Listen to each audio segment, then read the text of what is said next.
কক্সবাজার আন্দোলনে উত্তাল দিল্লি, মোদির মসনদে বড় ধাক্কা। তেলাপোকা নামে পরিচিত একদল তরুণ-তরুণী যাদের নিয়ে একসময় হাসাহাসি হয়েছিল, তারাই আজ হাজার হাজার মানুষের মিছিলে পরিণত হয়েছে। প্রশ্ন এখন একটাই, এটা কি শুধু একটি ছাত্র আন্দোলন নাকি মোদি সরকারের ক্ষমতা এখন হুমকির মুখে? এই নিয়ে বিস্তারিত থাকছে টেক্সট রিপোর্টে। তেলাপোকা নামে পরিচিত একদল তরুণ তরুণী যাদের নিয়ে একসময় হাসাহাসি হয়েছিল, তারাই আজ হাজার হাজার মানুষের মিছিলে পরিণত হয়েছে। ব্যারিকেড, কাঁদানো গ্যাস, লাঠিচার্জ কিছুই তাদের থামাতে পারেনি। প্রশ্ন এখন একটাই, এটা কি শুধু একটি ছাত্র আন্দোলন নাকি মোদি সরকারের ক্ষমতা এখন হুমকির মুখে? ভারতের রাজধানী দিল্লিতে সোমবার ছিল এক উত্তপ্ত দিন।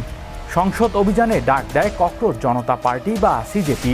আন্দোলনকারীদের মূল দাবি কেন্দ্রীয় শিক্ষামন্ত্রী ধর্মেন্দ্র প্রধানের পদত্যাগ, পরীক্ষার প্রশ্নপত্র ফাঁসে নিরপেক্ষ তদন্ত এবং ক্ষতিগ্রস্ত শিক্ষার্থী ও পরিবারগুলোর জন্য ন্যায় বিচার। হাজার হাজার বিক্ষোভকারী সংসদের দিকে এগোতে শুরু করলে দিল্লি পুলিশ শহরের বিভিন্ন এলাকায় ব্যারিকেড বসায়। বহু জায়গায় ইন্টারনেট পরিষেবা সীমিত করা হয়। সংসদের আশেপাশে জারি করা হয় নিষেধাজ্ঞা। তারপরও এগিয়ে যান আন্দোলনকারীরা। এক পর্যায়ে পুলিশ মিছিল থামাতে লাঠিচার্জ ও কাঁদানো গ্যাস ব্যবহার করে। ভারতীয় সংবাদ মাধ্যমের তথ্য অনুযায়ী বেশ কয়েকজন পুলিশ সদস্য আহত হন এবং ৭০ জনেরও বেশি আন্দোলনকারীকে আটক করা হয়। এই আন্দোলনের আরেকটি গুরুত্বপূর্ণ মুখ হলেন পরিবেশবাদী ও শিক্ষাবিদ সোনাম ওয়াংচুক। তিনি অনশন চালিয়ে যাচ্ছেন এবং জানিয়েছেন, সংসদ সদস্যদের সঙ্গে আন্দোলনকারীদের সাক্ষাতের সুযোগ না দেওয়া পর্যন্ত তিনি অনশন ভাঙবেন না। হাসপাতাল থেকে তিনি আন্দোলন চালিয়ে যাওয়ার ঘোষণা দিয়েছেন।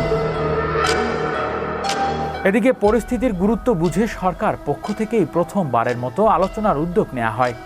কেন্দ্রীয় স্বাস্থ্যমন্ত্রী জেপি নড্ডা সিজেপির প্রতিনিধিদের সঙ্গে বৈঠক করেন, কিন্তু বৈঠক শেষে আন্দোলনকারীরা স্পষ্ট জানিয়ে দেয়, তাদের ৩টি মূল দাবি পূরণ না হওয়া পর্যন্ত আন্দোলন বন্ধ হবে না।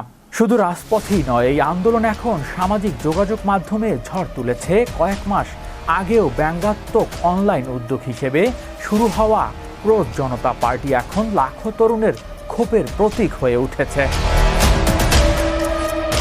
আন্তর্জাতিক সংবাদ মাধ্যমও বিষয়টিকে গুরুত্ব দিচ্ছে। এনপিআর, বিবিসি, এএফপি এবং একাধিক গণমাধ্যমের প্রতিবেদনে বলা হয়েছে, সম্প্রতি বছরগুলোতে মোদি সরকারের বিরুদ্ধে দিল্লিতে একটি অন্যতম বড় যুব নেতৃত্বাধীন বিক্ষোভ। তবে সরকার এখনও তাদের অবস্থান অনড়। শিক্ষামন্ত্রী ধর্মেন্দ্র প্রধানের পদত্যাগের কোনো ইঙ্গিত দেয়নি। একটি ব্যঙ্গাত্মক নাম থেকে শুরু হওয়া আন্দোলন আজ ভারতের রাজনীতিতে সমালোচনার কেন্দ্রিক। প্রশ্ন এখন, সরকার কি আলোচনার মাধ্যমে পরিস্থিতি সামাল দিতে পারবে নাকি এই ছাত্র যুব আন্দোলন আরও বড় রাজনৈতিক চ্যালেঞ্জের রূপ নেবে? হৃদয় আশিস, বিশ্ব বাংলা 24 নিউজ ডেস্ক।